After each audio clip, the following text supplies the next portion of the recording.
Hey everyone, I hope you're all doing well today. This time we are going to be talking about the first Command and Conquer game.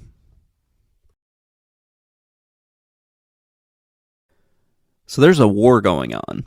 The UN in this world created a multinational military organization called the Global Defense Initiative, with a mandate to fight terrorism in the form of the Brotherhood of Nod. Depending on the campaign you choose, you'll get a different ending and a different story entirely. The GDI campaign occurs in Europe, and the Nod campaign takes place in Africa. I played the GDI campaign for this review, so that's mostly what I'll be talking about. The GDI is similar to a UN mission, except it has a little bit more, competent soldiers behind it, and it acts with a lot more independence than one of the many UN missions all across the world, mostly in Africa, where they don't really do too much, because they're not allowed to. Nod is a religious terrorist organization. Their leader is Kane. We don't know too much about him in this game, and we're not really going to learn a whole lot about him until the future games. So, yeah, that's kind of where the world is at the moment. At this point in the timeline, we are dealing with the appearance of Tiberium. It crashed near the Tiber River in Italy, and people don't really know too much about it. They don't really know how dangerous it is to human beings, and they're just kind of realizing that it can be sold for a lot of resources and money and all this other crap. This was really confusing at first when I played this way back in the 90s, because I was really, really confused by just why this stuff existed and why it mattered to anyone. I didn't have any of the, manuals or anything, so I was just playing the game blind and assuming that the game would explain what's happening. And it kind of does, but not really. In the GDI campaign, you were trying to push Nod forces out of Europe until you reach Sarajevo. Then you attack Nod's headquarters there, and you allegedly kill Kane.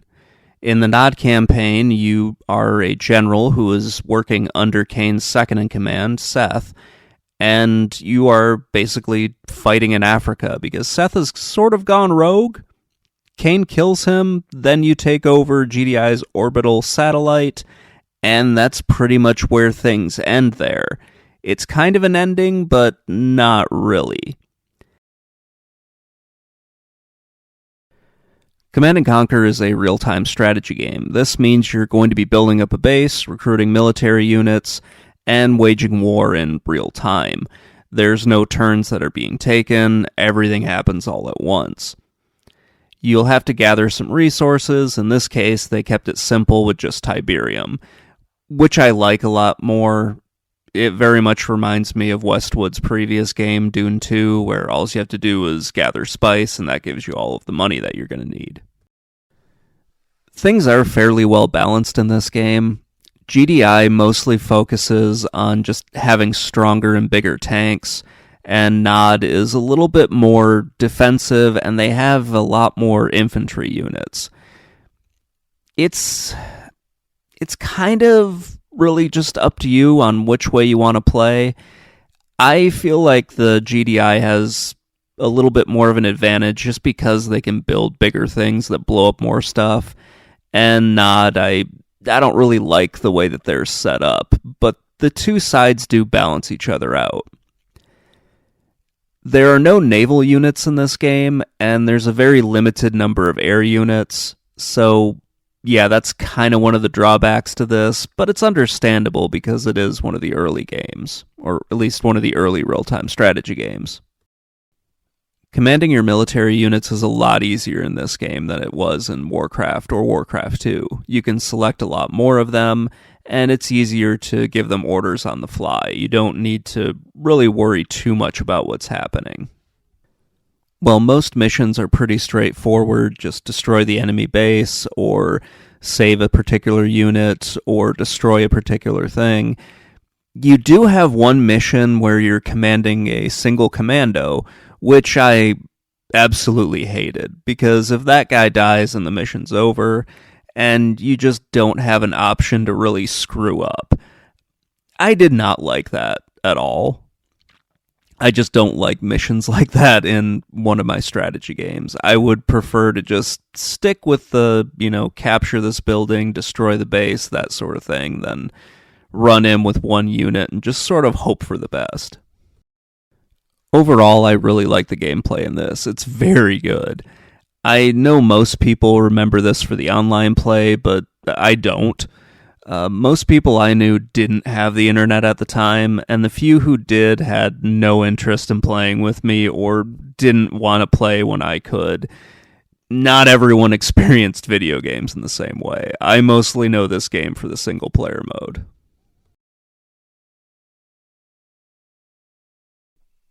My favorite part of this game was the cutscenes. They were awesome. I just love seeing stuff like this, where they have just random people from the office that they're working at, and they come in and they just do their best job at acting, and it comes across pretty campy and that sort of thing. It looks great, and it definitely brings me back to when this stuff was, amazing. Like, you were playing the game just hoping to get more and more of these cutscenes, because they were just so cool to see. The mission maps look pretty good as well, but I only really cared about the grainy pixelated footage of some guy talking on a green screen, or this very early computer generated graphics. That stuff was just awesome, and I'm glad that we get all that in between the missions. Everything about this game looks really good. I am playing the remaster, but even when I would go back to the original graphics, it still looked pretty great.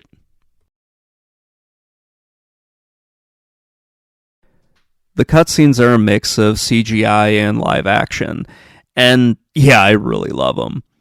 This is the type of things fans would just sort of create now with a camera and a green screen and a handful of costumes.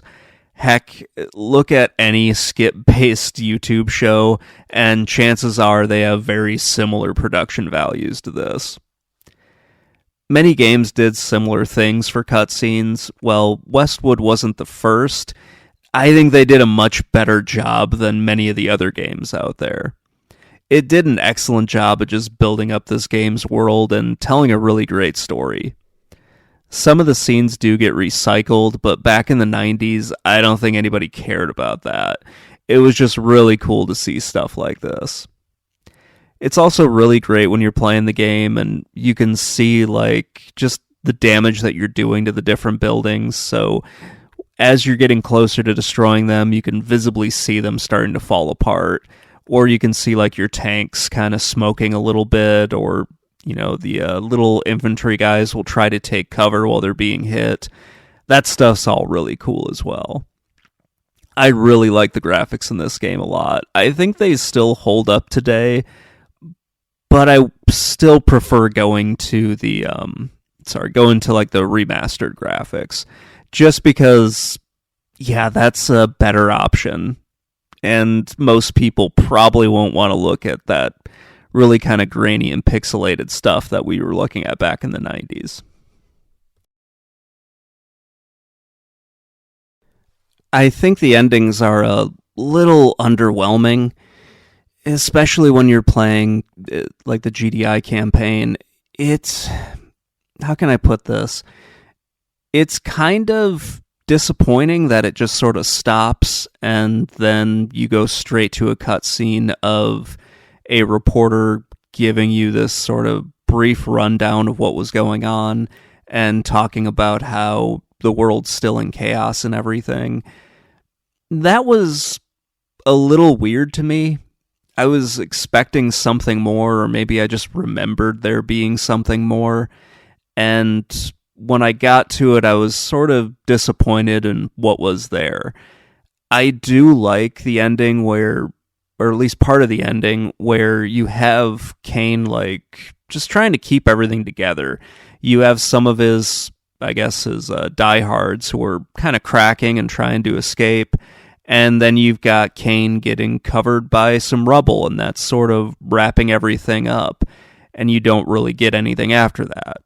I'm well aware that it's setting up future games, but it was still kind of underwhelming for me to really look at something like this and just realize, oh, that was how it stopped. It just sort of ends.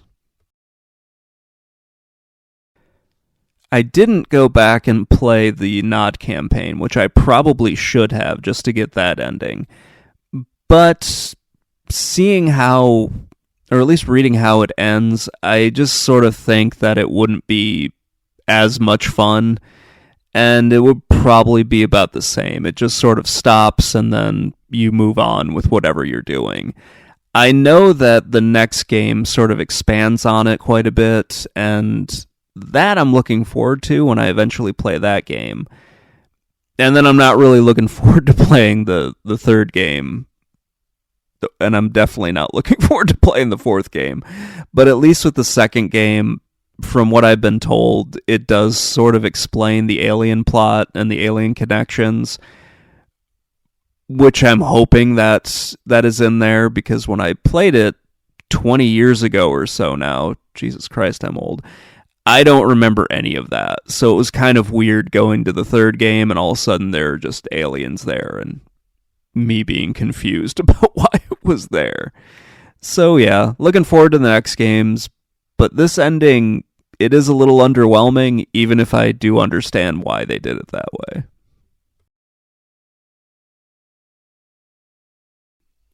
My biggest memory of playing this game is when my brother borrowed it from a friend of his. He only borrowed one disc. So back in the day, this game came on 2 discs, one for the Nod campaign and one for the GDI campaign.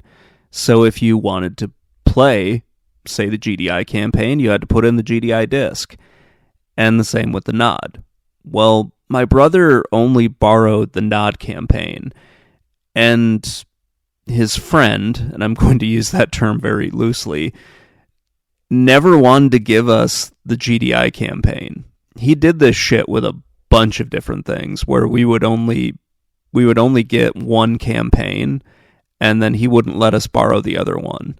He did the same thing when Red Alert came out, Command & Conquer Red Alert, which I'll talk about later on.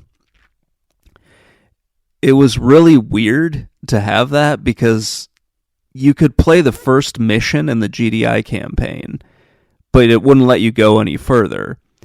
So when I got bored with the Nod campaign, because I got tired of playing through that, or at least playing as far as I could, I would try to play the GDI campaign, just play the first mission, and try to make that last as long as I possibly could, because I got so sick of the Nod campaign, I didn't want to go back to it. And it wasn't until probably, I want to say the 2000s, when some compilation of Command & Conquer got released, that I got a chance to play both campaigns. And that was really awesome. But yeah, I'll always remember that, just being stuck with this one campaign and not being able to play any of the other ones. And I have no idea why my brother wanted the Nod campaign instead of like the GDI one, and then just never borrowed the other campaign. It was so weird. Like I said, those two were very loose friends. Like I don't think they really liked each other all that much, but they were sort of friends because at that time, both of them were kind of assholes, so nobody else really wanted to talk to them, and so they were friends by default almost. It was kind of strange, and maybe I'm not portraying that in the right way, but that was my perception of the whole thing when I was little. So yeah, it could be different, but that was how I remember it. I will always remember this game just for that, being stuck with this one campaign disc and not being able to play anything else. I also didn't really know anyone else who had this game. None of my friends did, for whatever reason. My friend Drew would only play this whenever he came over because his PC was much less powerful than mine. And my friend Alex and my friend Andy, they did not have regular PCs. At least Andy might have had a regular PC, but Alex had a Mac, so he couldn't play with me because he couldn't find this game on Mac. And Andy wasn't allowed to play war games, so he couldn't play anything with violence in it. So his family never got a hold of anything like this, and I don't think he ever did. Or by the time that he was able to actually start buying his own stuff, we had kind of drifted apart, so he wasn't playing anything like this with me.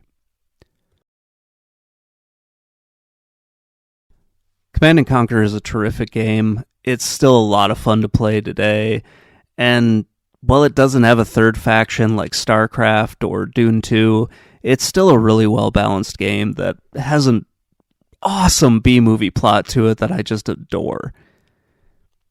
I love that I don't have to swap between discs anymore, because that was really freaking annoying, and it was probably the worst thing about the game back in the day.